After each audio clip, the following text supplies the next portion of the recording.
커뮤니티 소식까지 발빠르게 전해드리는 와글와글 이 소식. 네, 이수영 리포터와 함께합니다. 안녕하세요. 안녕하세요, 이수영입니다. 네, 오늘은 또 어떤 재미있는 소식을 갖고 오셨을까요? 첫 번째 소식부터 보겠습니다. 네, 첫 번째는 무려 2300년의 시간을 견딘 술 이야기입니다.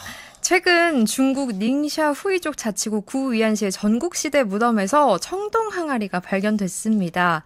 전국시대 진나라 장성 유적에서 약 2km 떨어져 있는 산자바오 묘지라는 곳에서 나온 건데요. 네. 이 항아리 안에는 2300년 전에 만들어진 걸로 추정되는 술이 무려 세상에나. 3.7리터 정도 남아 있었다고 합니다. 와, 2300년이라니 진짜 너무 놀랍습니다. 네. 술이면 뭐 냄새만 맡아도 알겠지만 성분 분석은 했겠죠? 그렇습니다. 성분 분석 결과 기장을 주 원료로 하고 네. 밀과 보리 등이 들어간 곡물 발효주였던 걸로 확인이 됐다고 하고요.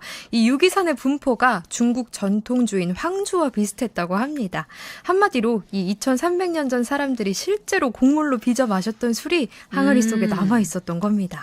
아니 그게 안 썩고 남아있었던 것도 너무 신기하고 네. 막 이렇게 성분 분석을 해서 성분이 나왔다는 것도 신기해요. 2300년이나 지났는데. 그러니까요.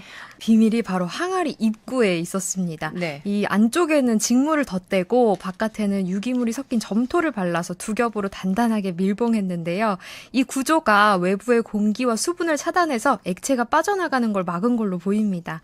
여기에 이 비교적 건조한 이 지역의 환경과 청동 용기의 특성까지 더해져서 아주 이례적으로 3.7리터라는 많은 양의 액체가 보존될 수 있었던 걸로 보고 있습니다. 야, 대단합니다. 2300년 전에 마셨던 술 맛이 이만큼이라도 한번 살짝이라도 해보고 싶은데 맛은 못 보겠죠. 그렇습니다. 저도 사실 조금 궁금하긴 했는데 네. 사실 담금주 오랫동안 놔두기도 하잖아요. 2300년 전에 만들어진 거면 숙성 잘 된 거 아니야? 이렇게 생각할 그쵸. 수도 있을 것 같은데 그렇지. 지금 마셔도 안전한 술이라는 뜻은 아니고요. 아, 그렇군요. 네, 오랫동안 성분이 변했을 수도 있기 때문에 마시기보다는 사람들이 어떤 곡물을 먹고 어떤 방식으로 술을 만들었는지를 알려주는 귀중한 연구 자료로 쓸 수 있을 것 같습니다. 네, 또 이 술이 무덤에서 발견됐다고요. 네, 그렇습니다. 이 중국의 닝샤 고고학 연구소가 2024년 3월부터 이 닝샤 후이족 자치구 구위안시 일대에서 발굴을 진행해 왔다고 합니다. 네. 이 연구팀이 모두 183기의 무덤을 발굴했는데요. 이 만리장성 일대 방어시설에 주둔한 병사들과 주민들이 이용한 공동묘지였을 가능성이 있다라고 합니다. 그렇군요. 뭐 시대와 신분에 따라 다르긴 하겠지만 네. 사실 굉장히 다양한 부장품 같은 거를 넣잖아요. 네. 이 무덤에 술을 부장품으로 넣어준 거겠죠? 그렇습니다. 이 항아리는 고인과 함께 묻힌 부장품 가운데 하나였던 것으로 보이는데요. 이 고대에는 사람이 세상을 떠난 뒤에도 생전과 비슷한 삶이 이어진다고 생각해서 고인이 생전에 사용하던 의복이나 장신구 같은 생활용품, 또 마을 관련 물품이나 공구류 등 다양한 부장품을 함께 넣었는데요. 이번에 발견된 술 항아리 같은 경우에는 어쩌면 이 무덤의 주인이 생전에 술을 좋아해서 함께 넣어준 건 아닐까 하고 생각해 봅니다. 그랬겠죠. 그렇죠. 학자들은 이번에 발견된 술을 토대로 고대 양조 기술을 복원할 수 있겠다. 뭐 이런 생각을 할지 모르겠지만 우리 같은 사람은 네. 사실 누가 어떤 마음으로 저 부장품을 넣어줬을까 이렇게 좀 네. F적인 접근을 많이 하죠. 그죠? 맞아요. 사실 저도 여기서부터 네. 이 술이 조금 다르게 보이더라고요.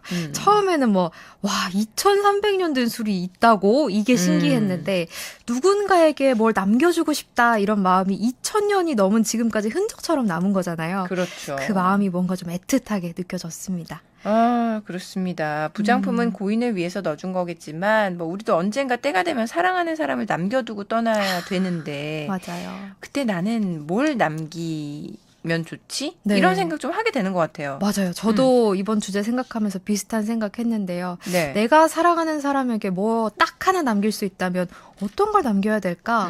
물론 돈 많이 남겨주면 좋죠. 아주 좋죠. 저도 네. 그러고 싶은데요. 어릴 때 가족끼리 여행 갔던 영상?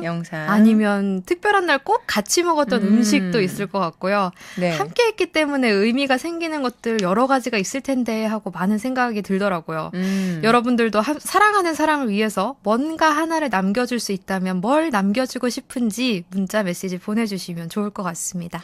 저는 이제 아이가 커갈수록 네. 그런 거 있잖아요. 아이에게 이제 편지 같은 거, 내 마음을 엄마가 널 어떻게 키우고 사랑했는지 와. 남겨주고 싶다는 생각만 하고 쓰지 않고 있습니다. 근데 제가 네. 엄마가 이제 공책에 저한테 이렇게 남겨주신 거 아직도 갖고 있거든요. 너무 좋지 않아요? 진짜 너무 좋아요. 눈물 나요. 눈물 볼 나지, 때마다. 눈물 나지. 네. 엄마가 굉장히 기록 같은 거 잘하시는 네. 꼼꼼한 스타일이셨나 봐요. F세요. 네. 알겠습니다. 자, 저도 이제 조금이라도 써보는 걸로. 자, 사랑하는 사람을 위해서 남겨주고 싶은 것, 유형의 것이든 무형의 것이든 좋습니다. 샵 9977, 우물정 9977로 문자 주시면 되는데요. 짧은 문자 50원, 긴 문자 사진은 100원의 정보 이용료가 부과됩니다. 앱으로 듣고 계신 분들 방송 토크 참여해 주시고요. 노래 한 곡 듣고 옵니다. 장은아, 고귀한 선물. 그대가 있으니 슬프지 않네.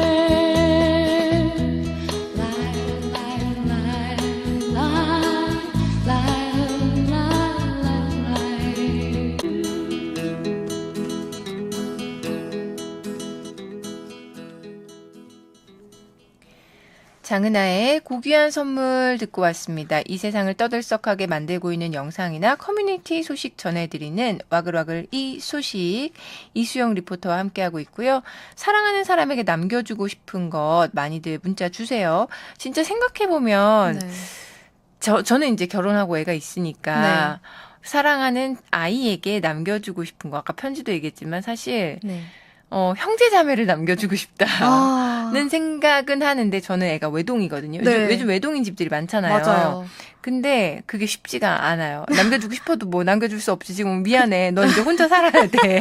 이제 외동 확정 막 이런데. 네. 안 그래도 그 SNS에 우리 네. 수영 씨가 동생이랑 너무 행복하게 찍은 사진 올린 맞아요. 거 보니까 참 보기가 좋더라고요. 아, 동생 있는 거 좋은 것 같아요. 사실 어렸을 때는 뭐 그렇게까지 동생이 좋은가 잘. 그렇게까지.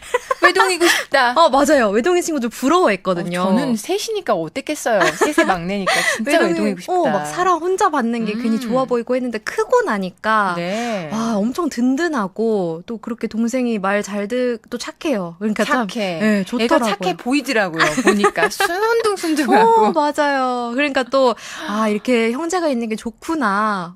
부모님한테 되게 감사하게 되더라고요. 맞아요. 힘든 일이 생길 때 네. 그게 많이 느껴지고, 또 이렇게 동성이면 동성인대로, 이성이면 이성인대로. 맞아요. 근데 사실 딸들이 많으면 되게 좋긴 해요. 부러워요. 네. 굉장히 뭔가 부지런해. 기본적으로 뭔 일이 생기면 부지런. 이건 내가 할게. 저건 네가 해. 뭐 이렇게 착착착 이렇게 생겨서 참 좋다. 참 힘이 그 된다. 평생 가는 친구일 것 같아서 너무 부러워요. 몇 년씩 안 보기도 합니다. 몇 년씩 안 보다가 그냥 쟤 맨날 저래 짜증나 뭐 이러다가 그렇더라고요. 네.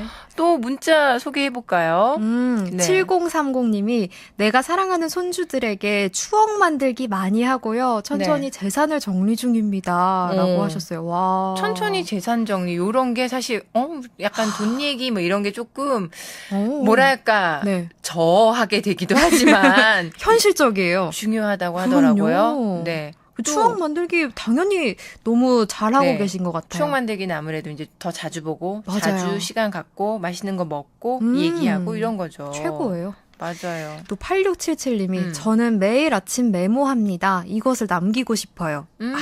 최고의 습관인 것 같아요. 저도 매일 그래서 아침 메모. 맞아요. 메모 그런 앱 같은 거에다가 한 문장씩이라도 남기면, 이게 메모를 좋아하는 분이 있고 되게 네. 귀찮아하는 분이 있고 한데 한 문장은 남길 수 있으니 매일은 아니어도 일주일에 한 번이어도 맞아요. 괜찮은 것 같아요. 지나고 나면 내가 이렇게 지냈구나, 이렇게 살았구나.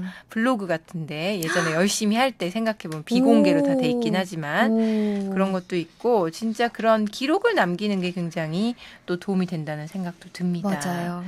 자, 그러면 우리 다음 소식 한번 볼까요? 네, 두 번째는 한 줄이라고 하기엔 너무 긴 김밥 이야기입니다. 최근 SNS에서 길이가 39cm에 달하는 초대형 김밥을 만드는 영상이 조회수 178만 회를 기록하며 화제가 네. 됐습니다. 39cm면 얼마나 긴 거예요? 아, 이 성인 팔뚝보다도 긴데요. 네. 이 영상을 보면 기다란 김 위에 밥을 넓게 펴고 여러 가지 속재료를 차례로 가득 올린 뒤에 한꺼번에 돌돌 말아서 김밥 한 줄을 완성합니다. 그래요. 보통 김밥이 20cm 정도 되니까 39cm면 두 배 크기입니다. 둘이서 맞아요. 먹어도 될 것 같은데요. 그렇습니다. 양이 엄청나서 성인 2명이서 먹어도 충분하다고 하고요. 이 김밥 한 줄로 서로 다른 종류의 김밥을 먹는 것처럼 여러 가지 맛을 즐길 수도 있습니다. SNS 보면은 이렇게 엄청 크게 만든 음식이나 되게 작게 만든 음식이 자주 화제가 되는 것 같아요. 맞습니다. 사실 뭐 대왕 음식이라는 것 자체가 완전히 새로운 건 또 아니잖아요. 뭐 예전에도 뭐 왕돈가스, 뭐 대왕 만두 이렇게 크기로 눈길을 끄는 음식들이 꽤 있었는데 요즘은 이렇게 SNS 때문에 음식을 먹는 것뿐만 아니라 만드는 과정을 즐기는 사람도 많아진 것 같습니다. 네. 근데 사실 요새는 이 SNS 때문에 음식 뭐 맛은 별로 안 중요해요. 모양이 너무 중요하고 만드는 과정 이런 거 맞아요. 필요한 것 같아요. 딱 이제 음식 나오자마자 카메라부터 딱 들잖아요. 그쵸. 그래서 특히 여행지나 유명한 음식점의 경우에는 사진 찍었을 때 얼마나 눈에 띄냐 이게 하나의 재미가 됐습니다. 뭐 아주 큰 음식이나 독특한 모양, 뭐 잘랐을 때 예상하지 못한 속이 나오는 음식처럼 영상 찍었을 때 재미있는 요소가 있으면 SNS에서 훨씬 빠르게 퍼지는 것 같기도 합니다. 사람들 반응도 좀 궁금한데요, 저는. 네, 그래서 김밥 한 줄이라기보다 뭐 거의 한 상 같다. 뭐 들고 있는 모습만 봐도 어마어마한 크기가 실감난다. 저걸 어떻게 말하는지 너무 신기하다. 이런 반응들이 이어졌습니다. 네, 재밌다. 먹어보고 싶다. 네. 자, 이제 마지막 소식 볼까요? 네, 마지막은 영국에서 8천억 원대 규모의 공사 노선이 영화 속 캐릭터 때문에 바뀌었다는 소식입니다. 네. 영국과 아일랜드를 연결하는 4억 3천만 파운드, 우리 돈 약 8천억 원 규모의 해저 전력 케이블이 한 장소를 피해 돌아가도록 경로를 변경했다는 사실이 최근에 알려졌는데요. 네. 그 장소가 바로 영화 해리포터에 등장하는 도비의 무덤입니다. 도비 무덤이면 네. 돌아가야지. 도비가 얼마나 소중한 진짜 마스코트 같은 존재인데, 그죠? 네, 도비 캐릭터 너무 귀엽잖아요. 네, 이 사람보다 훨씬 작은 집 요정. 사실 이 도비는 자유예요라는 이 짤이 퇴사짤로 되게 유명하잖아요. 네. 이 도비라는 캐릭터에 대해서 짧게 설명을 해드리자면 한 마법사 가문에 매여서 마음대로 떠날 수 없는 존재인 이 도비가 이 주인에게 옷을 선물 받으면 자유의 몸이 되는데 네. 주인공 해리포터의 도움으로 양말 한 짝을 받으면서 자유를 얻게 되고 이후에는 해리포터와 친구들을 돕다가 마지막 순간 이들을 구하고 목숨을 잃습니다. 그래서 팬들의 입장에서는 굉장히 애착이 갈 수밖에 없는 인물입니다. 불쌍해. 되게 짜증나면서도 너무 귀여운 캐릭터잖아요. 처음에는 너무 짜증나는 캐릭터잖아요. 정말.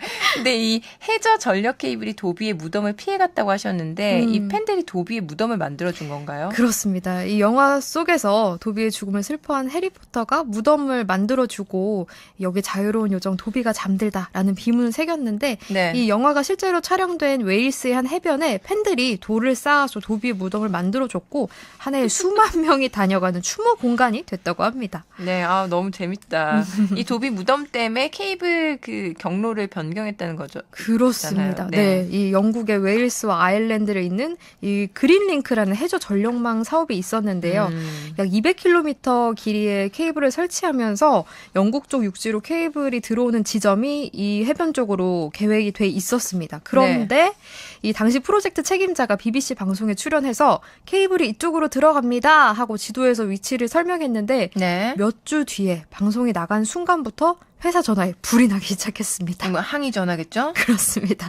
이 더 재밌는 거는 당시 담당자가 도비가 누군지도 몰랐다고 하더라고요. 동료가 우리 케이블이 도비 무덤을 지나간대요 라고 했는데 도비가 대체 누군데? 라고 되물었다고 하고요. 이 소설에 나온 허구의 캐릭터가 왜 큰 문제가 되는지 이해를 못했다고 하더라고요. 이 동료가 아니 이건 정말 심각한 문제야 라고 설명을 했고 회사가 팬들의 반발을 무시하지 않고 설계팀을 다시 투입해서 네. 도비의 무덤을 피해가는 새 경로를 찾았다고 합니다. 일이 커질 뻔한 거를 네. 잘 막으셨네요. 그렇습니다. 근데 이 새로운 노선에는 문제가 없을까요? 이 도비의 가상 무덤은 간신히 피했는데 변경된 경로가 이번에는 실제 청동기 시대 사람들의 매장 유적 가까이를 지나게 되면서 뭐 팬덤의 힘이 정말 대단하다는 반응도 있었지만 아이고, 네. 아무리 팬들에게 의미 있는 장소라도 가상의 무덤과 실제 고고학 유적의 가치를 같이 놓고 볼 수 있느냐. 도비 무덤도 피하고 청동기 유적도 피하는 방법을 찾아야 되는 거 아니냐. 이런 네. 반응도 이어지고 있습니다. 그 회사로서는 이거 정말 어쩌라는 거, 그러니까요. 어쩔 그런 생각이 들 것 같고 네.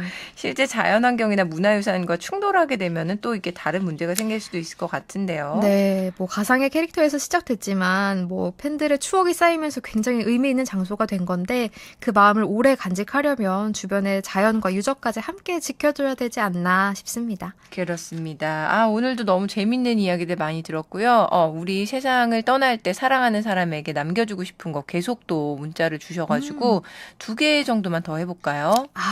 5780님이 사랑하는 사람에게 남길 수 있는 가장 귀한 유산은 당신 때문에 내 삶이 행복했다는 한마디인지도 모르겠습니다. 하고 그래요. 그냥 이제 우리가 언젠가 다 떠나야 되니까 그때 참 웃으면서 고마웠어. 진짜 사랑해, 고마웠어, 잘 지내 이렇게 얘기할 수 있을까? 그 말을 들으면 너무 내가 이 삶 잘 살았다 하고 마음 편하게 갈 수 있을 것 같아요. 맞아요. 가는 사람도 또 이제 있는 사람도. 네, 9478님, 사랑하는 사람에게 나에 대한 행복한 기억만 남겨주고 싶다. 내 생각하면 웃을 수 있는. 다들 우리 청취자분들은 굉장히 착해. 그죠? 보면 역시 나로 인해 행복하기를 다 이런 마음을 진짜 너무너무 보여주고 싶어서 네. 그렇습니다. 오늘도 너무 재밌는 이야기들 많이 들었고요. 우리는 다음 주에 만나요. 네, 감사합니다. 다음 주에 뵙겠습니다. 지금까지 이수영 리포터와 함께한 와글와글 이 소식이었습니다.